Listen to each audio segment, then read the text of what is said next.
Welcome to Kotipalli కాలం తెలుగువారి ఆత్మీయుడు మీ అయ్యప్ప. మరిన్ని వీడియోస్ కోసం కింద గంట బొమ్మ కనిపిస్తుంది కదా, దాన్ని కొట్టండి. అందరికీ నమస్కారం. నేను మీ కోటిపల్లి అయ్యప్ప మాట్లాడుతున్నాను. ఇటీవల కాలంలో జనసేన పార్టీ మీద చాలా మంది విమర్శలు చేస్తూ అనుభవం లేదు, నిలకడ లేదు అని చెప్పి మాట్లాడటం జరిగింది. కొంతమంది అయితే పవన్ కళ్యాణ్ గారి వ్యక్తిత్వం మీద మాట్లాడటం కూడా జరిగింది. వీళ్ళందరికీ సమాధానంగా ఈ వీడియో చేస్తున్నాను. 2014కి ముందు రాష్ట్రం విడిపోవాలని లెటర్లు రాసిన పార్టీలు వైసీపీ, టీడీపీ. సమైక్యాంధ్రలో నిరసనలు మిన్నంటి పార్లమెంట్లో బిల్లు ఆమోదం పొందిన తర్వాత వైసీపీ మీడియా ప్రకటన ఒకటి చేసింది, మేము సమైక్యాంధ్రకి కట్టుబడి ఉన్నాము అని. అప్పటికే జరగవలసిన నష్టం అంతా జరిగిపోయిన తర్వాత ఇంకో లెటర్ కూడా రాయకుండా కేవలం మీడియా ప్రకటనతోటే ఆగిపోయింది. ఉమ్మడి ఆంధ్రప్రదేశ్లో నిధుల పంపకాల విషయంలో టీఆర్ఎస్ తోటి లాలూచీ పడిపోయి వైసీపీ హైదరాబాద్ లో ఆస్తులు కాపాడుకోవడానికి టీడీపీ టీఆర్ఎస్ ప్రత్యర్థులుగా ఉండటం వల్ల టీఆర్ఎస్ కి సపోర్ట్ చేస్తూ ఆంధ్ర ప్రయోజనాల్ని తొంగలో తొక్కింది. ఓటుకు నోటు కేసు కోసం భయపడిపోయి టీడీపీ ఆంధ్రాకి వచ్చే నిధుల్ని అన్ని కూడా ఒక మాట కూడా అడగటం జరగలేదు. తట్టాపుట్టా సర్దుకుని వచ్చేసారు ఇక్కడ. ఆ రకంగా రాష్ట్ర ప్రయోజనాలకి ద్రోహం చేసిన పార్టీలు వైసీపీ, టీడీపీ. జనసేన విషయానికి వస్తే కాంగ్రెస్ ఆటావో దేశ్ బచావో నినాదంతో అడ్డగోలుగా జరిగిందని విభజన రాష్ట్ర ప్రయోజనాలు దృష్టిలో పెట్టుకుని 2016లో కాకినాడలో పాచిపోయిన లడ్లు ఇచ్చారు. బడ్జెట్ లో సమతుల్యత ఆంధ్రప్రదేశ్ కి లేకుండా చేశారు. ఇక్కడ కొత్తగా ఏర్పడిన రాష్ట్రానికి తగిన ప్రాధాన్యం లేదని చెప్పి మాట్లాడిన మొట్టమొదటి ఆంధ్ర పార్టీ జనసేన పార్టీ. వెంకయ్యనాయుడు గారు ఇక్కడ ప్రాజెక్టులన్నీ కూడా జాతీయ ప్రాజెక్టులన్నీ కూడా రాష్ట్రానికి అప్పగించారు, దీనివల్ల నష్టం జరుగుతుంది. జాతీయ ప్రాజెక్టుగా పోలవరాన్ని ప్రకటించడం ఆయన పూర్తిగా విఫలమయ్యారు.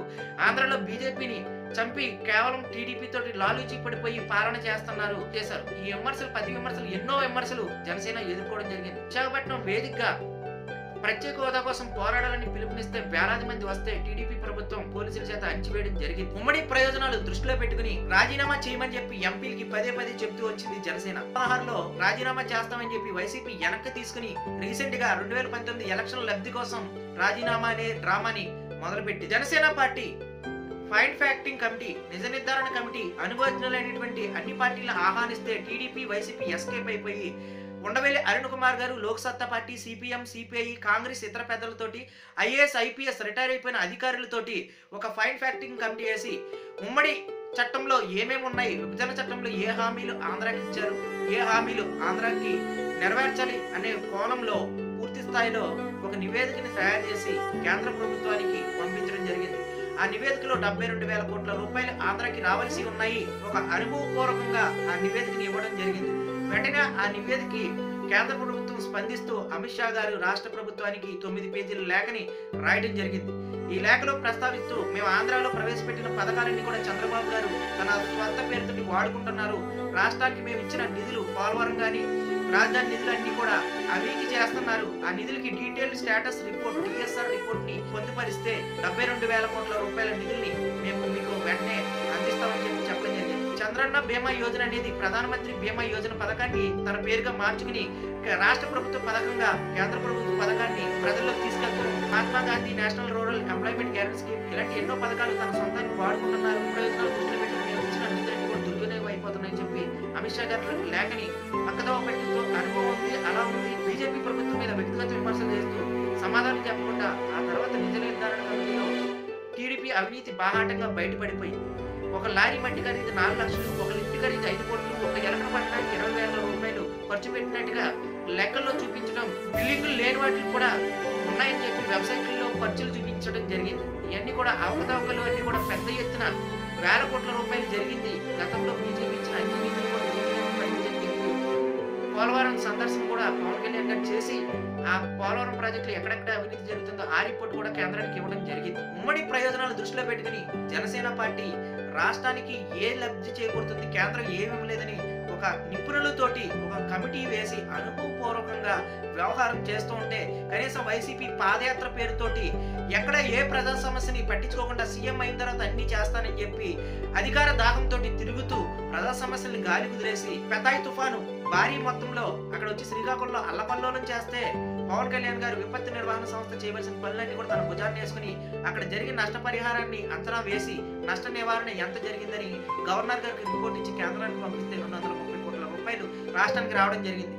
ఈ విధంగా రాష్ట్ర ప్రయోజనాలను దృష్టిలో పెట్టుకుని ఫైన్ ఫ్యాక్టరింగ్ కమిటీ కానీ, నిజ నిర్ధారణ కమిటీ కానీ, పెతాయి తుఫాన్లో శ్రీకాకుళంలో జరిగిన నష్టాన్ని కేంద్ర ప్రభుత్వం పంపించడంలో కానీ ప్రతి విషయంలో కూడా క్లియర్గా ప్రజల పక్కన పోరాడటానికి జనసేన అనుభవపూర్వకంగా అనుభవమైన నిపుణులతోటి అవసరమైతే హఠావో అన్నా సరే అదే కాంగ్రెస్ పార్టీ నుంచి అనుభవజ్ఞుడైనటువంటి ఉండవెల్లి అరుణ్ కుమార్ గారిని రప్పించుకుని సత్తా పార్టీని రప్పించుకుని ఇంత అనుభవపూర్వకంగా ఐఏఎస్ ఐపీఎస్ నిపుణులతోటి వివరంగా అన్ని చేస్తూ ఉంటే ఏ అనుభవం లేకుండా మిడిసి పడుతూ వైసీపీ పవన్ కళ్యాణ్ గారి వ్యక్తిత్వాన్ని విమర్శిస్తుంది.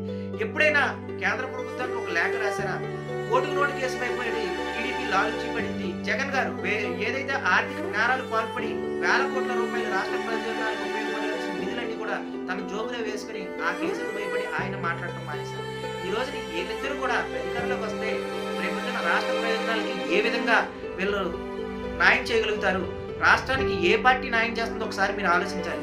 ఫండింగ్ కమిటీ ద్వారా పవన్ కళ్యాణ్ గారు మాట్లాడే ఓట్లు కూడా టీడీపీ బీజేపీ కూడా కలిసే ఉన్నాయి. ఎప్పుడైతే ఆయన నిజ నిర్ధారణ కమిటీ ద్వారా వాస్తవాన్ని ప్రజల్లోకి తీసుకెళ్లారో ఆ రెండు పార్టీలు విమర్శించుకుంటూ ఒకరినొకరు దుమ్మెత్తి పోసుకుంటూ మీరు అవినీతి చేశారని మాట్లాడుకోవడం జరిగింది.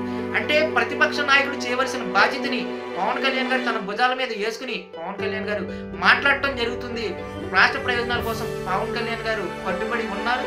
ఆయన అనుభవపూర్వకంగానే పెద్దలతోటి సమాయత్తం అయ్యి అన్ని రాష్ట్ర ప్రయోజనాలు దృష్టిలో పెట్టుకున్నారు. ఇది ఒక్కటే ఉదాహరణ.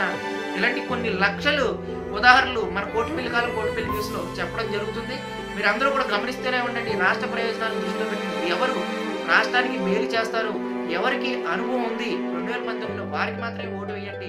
చదువుకుని మూర్ఖుల్లా ప్రవర్తించొద్దు. వాస్తవాలు తెలుసుకోండి. విదేశాల్లో అన్ని కూడా స్వచ్ఛమైన రోడ్డులు గొప్పగా తయారవుతున్నాయి. అలాంటి సిస్టమ్ మన దేశంలో కావాలనుకుంటే రావు. ఎందుకంటే మనం వేసే ఓటు అవినీతి పరులకు పడితే మనం నిజాయితీగా ఉన్న వ్యక్తులకి కాకుండా ఎలా అభివృద్ధి జరుగుతుందని మిమ్మల్ని క్వశ్చన్ చేస్తున్నాను. మన రాష్ట్ర ప్రగతి జనసేనకి ఓటు వేయండి. కొత్త పార్టీని ఆహ్వానించండి. కొత్తగా ఆలోచనలు శ్రీకారం చుట్టాలని చెప్పి యువతకి, చదువుకున్న మేధావులకి, అవినీతి పరులకు కాకుండా, కేసులు జైల్లో ఉన్న వాళ్ళు కాకుండా మంచి వ్యక్తులను ఎన్నుకోవాలని చెప్పి నేను అందరినీ కోరుకుంటూ జై హింద్, జై భారత్.